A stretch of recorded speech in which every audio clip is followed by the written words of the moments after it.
नमस्कार दोस्तों, rise with SSS के ऑफिशियल यूट्यूब चैनल पर एक बार फिर से आप सभी का बहुत बहुत स्वागत है। जैसा कि आप लोग थंबनेल देख के आ रहे हो, पटवारी घोटाला। सबसे पहले तो हम इसकी बात कर लेते हैं कि पटवारी की एग्ज़ाम हुई थी। 4 साल तक बच्चों ने संघर्ष किया, आंदोलन किया कि कब परीक्षा होगी, कब नौकरी मिलेगी, कब हमारे आगे की चीज़ें होगी, कब प्रोसेस होगी। तो सरकार ने कहा बिल्कुल आपके पेपर होंगे, है ना। सरकार ने कहा आपके पेपर होंगे। पटवारी एग्ज़ाम की डेट अनाउंस की गई। बच्चों ने बहुत लगन से, बहुत मेहनत से तैयारी की। बहुत बच्चे 4-4, 5-5 साल से तैयारी करते आ रहे थे, वैकेंसी का रास्ता देख रहे थे।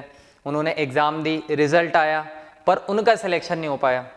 तो बच्चों ने सोचा चलो कहीं ना कहीं हमारी मेहनत में कमी रही होगी, तो हमारा नहीं हुआ तो किसी और का हुआ होगा। बिल्कुल आपकी जगह किसी और का हुआ है। पर हुआ किसका है ना, कि मध्य प्रदेश में ऐसा लग रहा है कि परीक्षा प्रक्रिया में, चयन प्रक्रिया जो होने वाली है परीक्षा में, वो बदल रही है ना।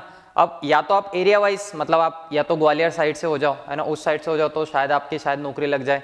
नहीं तो जिस हिसाब से बातें चल रही है कि आपके पास उतने पैसे हो, मतलब कल को तो हो सकता है ऐसा भी हो जाए कि 1 करोड़ रुपए फाइनल, है ना, आपको पटवारी बना देगा। रैंक 1 के लिए आपकी बोली लगना भी 50,000, 50 लाख, फिर 1 करोड़, 1 करोड़ 1, 1 करोड़ 2, 1 करोड़ 3, फाइनल आप पटवारी, है ना। ये भी हो सकता है। जिस हिसाब से बातें चल रही है, जिस हिसाब से सभी चीज़ें दी जा रही है, प्रूफ दिए जा रहे हैं, उस हिसाब से तो यही बातें लग रही है। और लगातार ये एक एग्जाम की बात नहीं, सिर्फ पटवारी की बात नहीं, ऐसे पिछली कई एग्जाम में हुआ है। जैसे एग्रीकल्चर के लिए अभी एसएडीओ की एग्जाम हुई थी, उसमें भी सेम चीज़ हुई थी, फिर उसको निरस्त किया गया, फिर से एग्जाम की गई। क्या आप यही करते रहोगे कि एक एग्जाम निरस्त हुई, फिर आप अगली कर लो, फिर निरस्त करो, फिर अगली कर लो? और ये तो यहाँ पता चल गया, अभी तो 10 ही लोगों की बात हुई है। मैं आपको पूरी कहानी बताता हूँ, पूरी कहानी क्या है। अब कई बच्चों के मन में ये सवाल भी कि क्या पटवारी परीक्षा फिर से होगी, तो हम इस पे भी बात करने वाले कि क्या प्रोसेस होना चाहिए, क्या परीक्षा फिर से होना चाहिए। तो इस बात को हम लोग देखते हैं, क्या उसकी जांच होना चाहिए। सबसे पहले कहानी शुरू हुई यहाँ से। पटवारी की एग्जाम हुई, उसका रिजल्ट अनाउंस हुआ। काफ़ी बच्चों के मार्क्स इंक्रीज डिक्रीज हुए हैं, पर बहुत सारे बच्चे जिन लोगों को लग रहा था 1 नंबर या आधा नंबर कि हाँ मेरा इतने पे भी हो जाएगा, इतने पे भी हो जाएगा, या हो सकता था 1-2 नंबर अगर इंक्रीज होते तो और अच्छे से हो जाता, पर क्या हुआ, इंक्रीज होने की बजाय उनके नंबर डिक्रीज हो गए। तो पहले तो मुझे ये लग रहा था कि नॉर्मलाइजेशन की वजह से नॉर्मली हुआ होगा, पर अब मुझे लग रहा है कि अगर उनके नंबर उतने ही रहते या उनके नंबर बढ़ जाते तो इन लोगों को कहाँ से नौकरी मिलती। इन लोगों को भी तो नौकरी देना जरूरी है ना, पैसे कहाँ से आएंगे, पैसे आना जरूरी है। अब आपके जो फॉर्म है, सिर्फ फॉर्म की फीस से आपका खर्चा नहीं चलता है। ये जो पटवारी है इनको भी तो नौकरियां देना है ना, ठीक है, इनको भी तो नौकरियां देना पड़े, ये लोग का भी पटवारी बनना जरूरी है। देखो जैसे हम लोग यहाँ देखते हैं, ये एक है मिस पूजा शर्मा, है ना, इनका एरिया आप देख लोगे तो इनका एरिया क्या है, ग्वालियर है, ठीक है। इसके बाद ये आपके पास है पूनम राजावत, ये भी ग्वालियर से, number 3 rank, number 4 rank Gwalior, number 5 Gwalior, number 6 Gwalior, number 8 Gwalior, number 10 Gwalior. कितने लोग हैं ग्वालियर से? 7 लोग। उसके बाद देखो 1 भोपाल, 2 भोपाल। चलो ये भोपाल का तो हमें एक बार और समझ भी लेते कि हो सकता है। फिर ये सागर से नंबर, ये टॉप 10 जो रैंक है इसमें सब उसी एरिया से सभी लोग आ गए, ठीक है। इंदौर से कुछ नहीं है, फिर इस एरिया से आपको कहीं कुछ नहीं, और कोई जबलपुर साइड से आपको कोई सिलेक्शन नहीं, कोई कुछ नहीं। जो सिलेक्शन हुए सिर्फ ग्वालियर साइड से, सिर्फ वहीं साइड से आपके सारे सिलेक्शन हो गए। ये तो सिर्फ 10 लोगों की बात है, ये सिर्फ 10 लोगों का अनाउंसमेंट हुआ है। सोचो कि अगर पूरे 9,500 देखे जाए तो इससे कितने लोग होंगे, 9,500 की लिस्ट देखी जाए तो इससे कितने ही लोग होंगे। अच्छा, इनके बारे में आपको सर ये कौन सी बड़ी भारी बात है, ग्वालियर साइड के लोग ज़्यादा पढ़ते हैं, उनमें दिमाग भी ज़्यादा है, बाकी लोग पढ़ते नहीं है, बस इन्हें हवा में नौकरी चाहिए या आंदोलन चाहिए, पढ़ना लिखना कुछ नहीं है। चलो आपकी बात ये भी मान ली मैंने, ठीक है, ये भी मान ली, ये भी एक संयोग है। चलो एक और संयोग मैं आपको दिखा देता हूँ। यहाँ देखो रैंक 1 पूजा शर्मा, ठीक है, मार्क्स कितने हैं, 183.66। कॉलेज कौन सा है, NRI college Gwalior. Rank 3 Poonam Rajawat, college NRI college. Krishna Kushwaha, college NRI college. Pooja Rawat, NRI college. Madhulata Garhwal, NRI college. Akash Sharma, NRI college. Ankit Meena, NRI college. Top 10 में 10 विद्यार्थी ग्वालियर से, बहुत बढ़िया, पढ़ते सब बहुत अच्छा है, इसमें कोई डाउट नहीं। एक ही कॉलेज से सबने पेपर दिए और एक ही कॉलेज में सब टॉप 10 के रैंक होल्डर आ गए, उनको दूसरा कॉलेज भी नहीं मिला, मतलब सेंटर ही नहीं मिला, ग्वालियर में एक ही सेंटर था, वहीं से सब आ गए, ठीक है। और बात सुनो, कुछ बच्चे ऐसे भी हैं जिनके डिस्ट्रिक्ट, होम डिस्ट्रिक्ट कुछ और है ना। मैंने अभी एक बच्चे ने फॉरवर्ड किया था कि एक मैडम है, 164 अप्रॉक्स उनके मार्क्स हैं, उनके होम डिस्ट्रिक्ट है बालाघाट, मतलब उन्हें फर्स्ट प्रेफरेंस भी बालाघाट ही डाला। फर्स्ट प्रेफरेंस उन्होंने क्या डाला है, बालाघाट डाला है। तो इससे ये अंदाजा लगाया जा सकता है कि उनके होम डिस्ट्रिक्ट क्या रही होगी, बालाघाट रही होगी।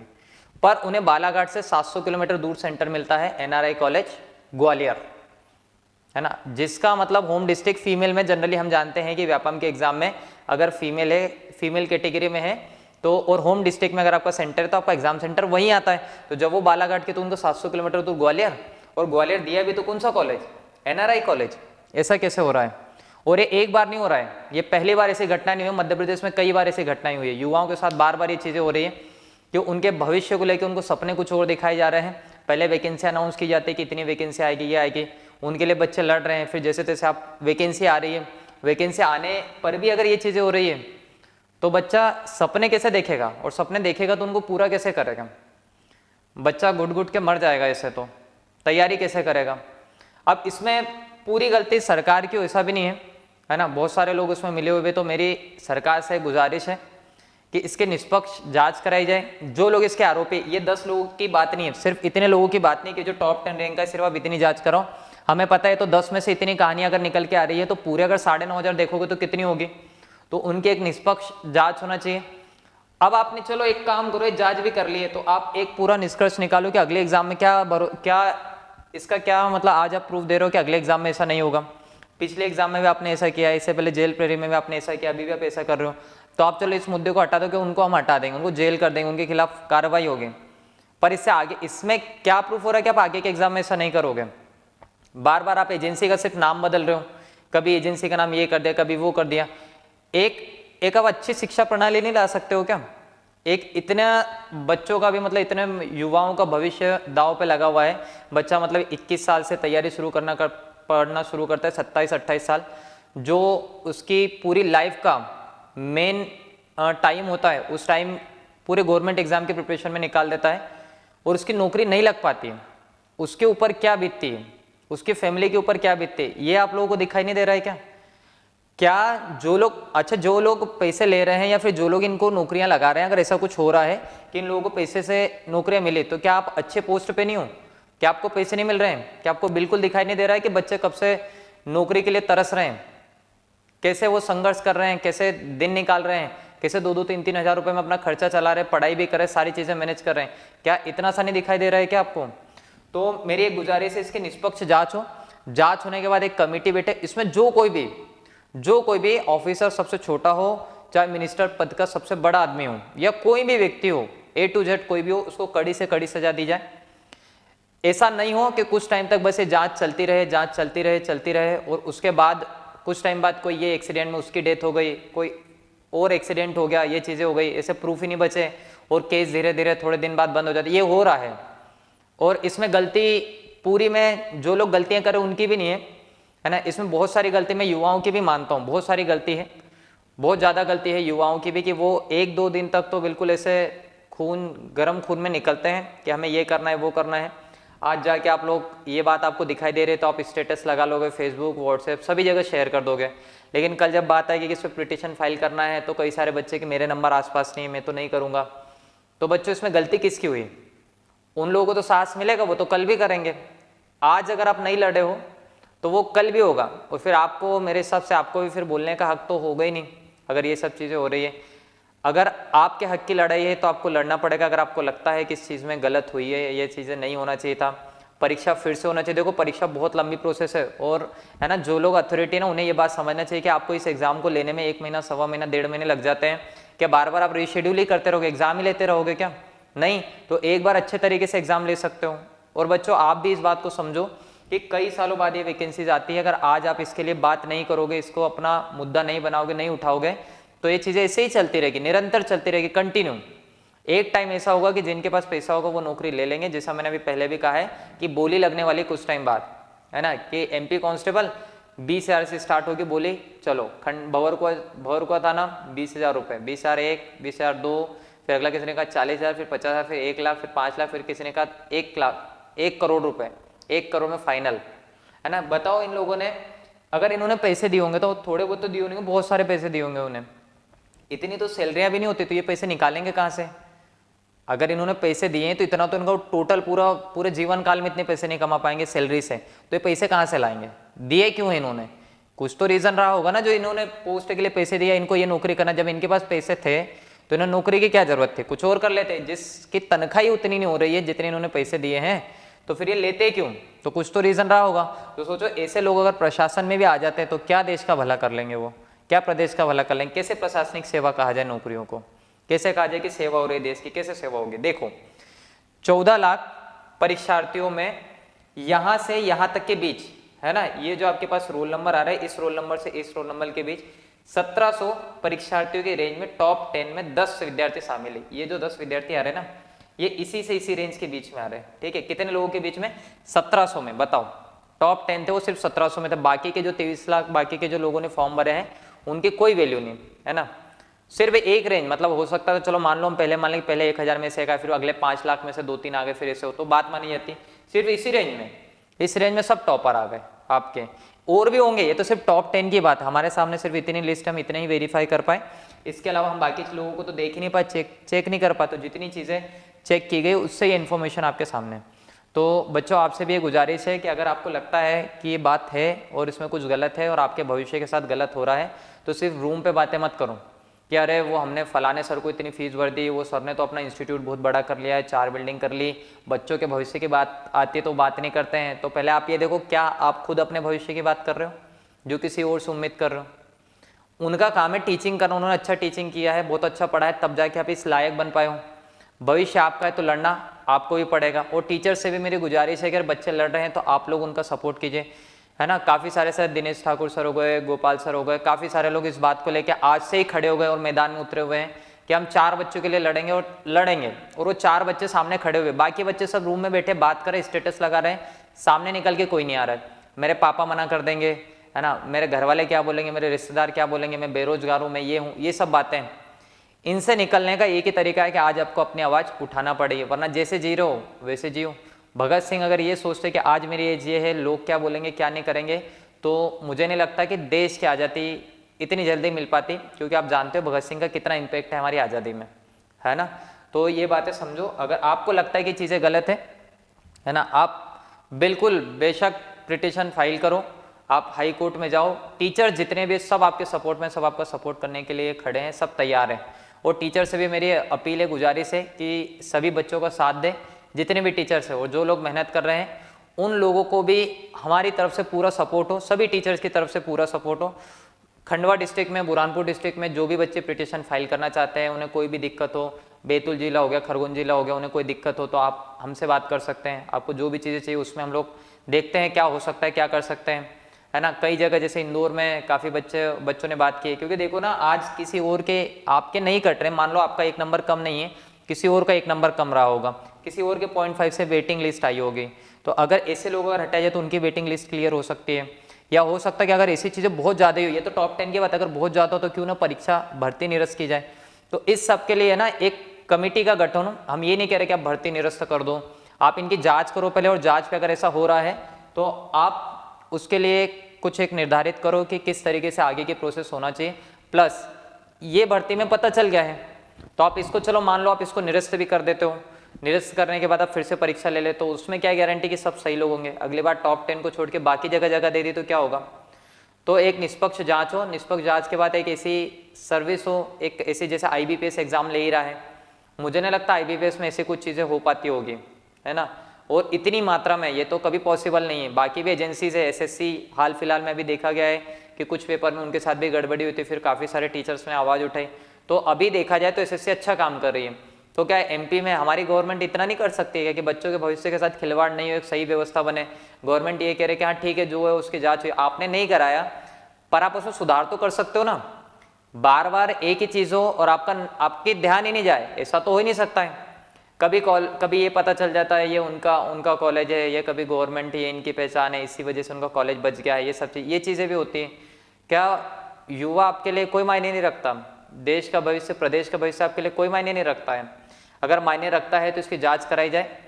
जहाँ तक बातें हैं कि ये टॉपर्स, कुछ टीचर्स ये भी कह रहे हैं कि हो सकता है ऐसा हो, पर इतना पॉसिबल नहीं है कि सभी हो जाए। हाँ 1-2 होते तो हम भी मान लेते हैं, पर इतने सभी हो जाए ये मैडम ने तो हद कर दी। पूजा शर्मा मैडम में 183 मार्क्स हैं, इनके शिफ्ट में कुछ 11-12 क्वेश्चन शायद गलत है, अप्रोक्सीमेट मैं बता रहा हूँ, और कुछ 16-17 क्वेश्चन पे पिटीशन लगी है ना। मतलब जहाँ पेपर ही, मतलब ऐसे क्वेश्चन 20 क्वेश्चन ऐसे जिनके आंसर ही किसी को नहीं पता हो, तो पेपर ही जहाँ 180 को वहाँ 183 ले, मान लो चलो, हाँ ठीक है। एक ये बात है कि नॉर्मलाइजेशन में उनके नंबर बढ़ गए, है ना, नॉर्मलाइजेशन में उनके नंबर बढ़ गए, फिर भी उन्होंने पूरे में से पूरे 100 सही कर दिए। कल को पेपर अगर 200 का तो क्या 200 में से नॉर्मलाइज होकर 205 नंबर ले आती है ना, इतना। तो अगर ऐसा है तो देख लेते हैं, कोई इंटरव्यू में पता चलेगा, मैडम अगर आके बता दे कि हाँ ऐसा ऐसा हुआ है और सही है, मेरे इतने नंबर आ सकते, तो हम भी मान लेंगे कैसे आ सकते थे ये।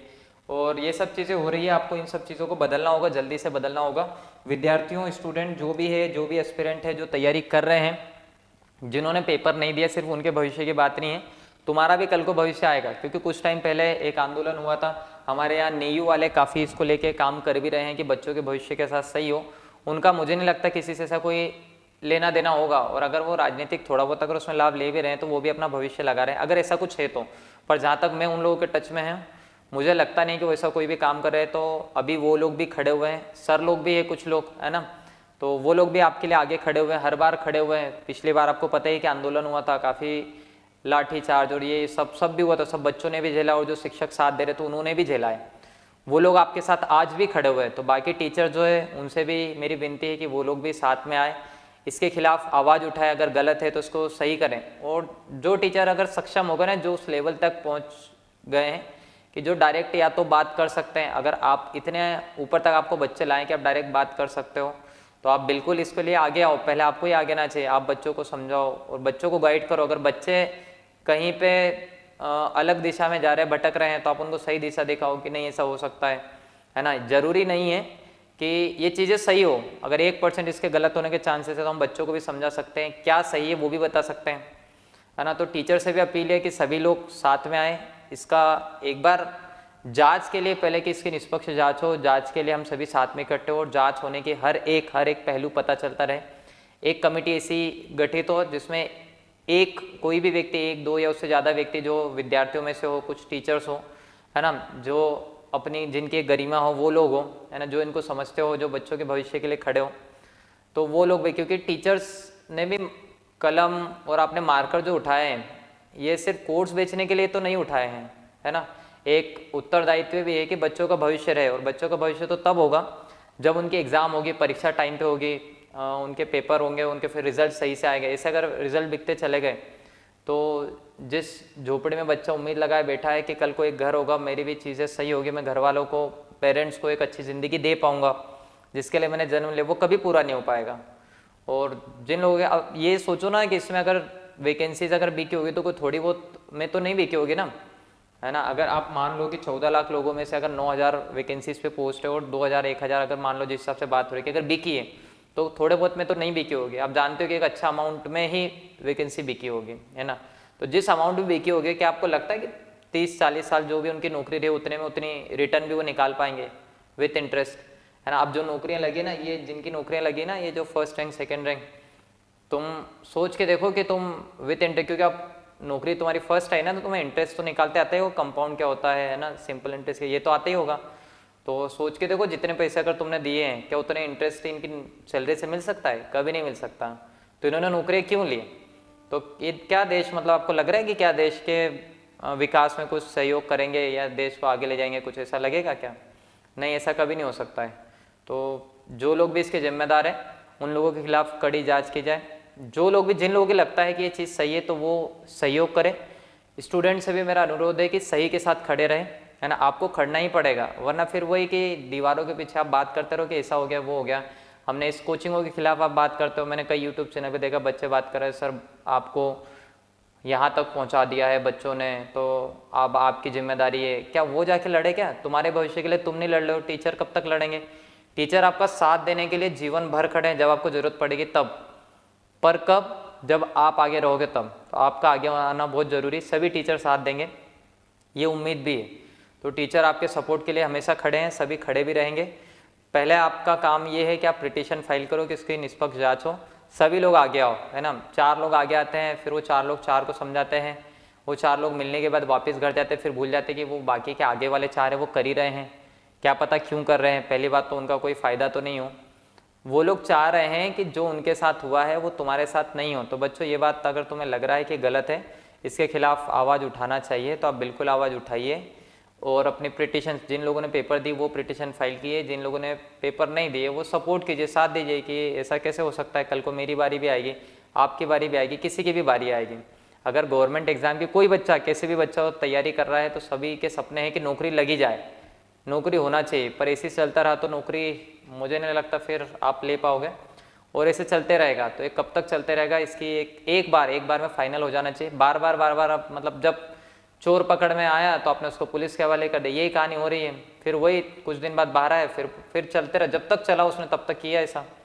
यही हो रहा है ना कि एग्रीकल्चर के एग्जाम में हुआ, फिर टीचर की भर्ती में हुआ, फिर अब ये हो रहा है, अब बीच में फिर जेल प्रहरी वाले पेपर में हुआ। तो जब पता चला तब तक घोटाले निकले। अगर पता ही नहीं चलता तो इसमें टॉप 10 लिस्ट नहीं आती तो कैसे पता चलता 10 में 7 कौन है ना। और ये तो सिर्फ 10 लोगों की बात है, बाकी लोगों की तो भी पता ही नहीं, क्या पता कौन क्या होगा।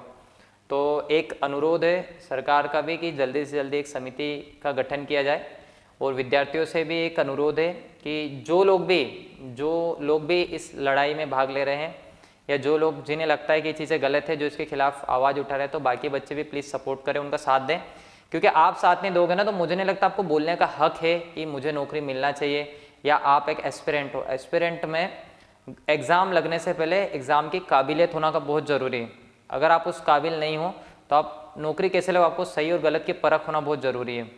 ठीक है, तो बस इतनी गुजारिश है सभी लोगों से कि जल्दी से जल्दी इसकी जांच हो जाए, और अगर ज़्यादा लोग पाए जाए तो एग्ज़ाम को निरस्त करना है तो निरस्त करके फिर से एग्ज़ाम ली जाए, क्योंकि कई सारे बच्चों के साथ ये हुआ है।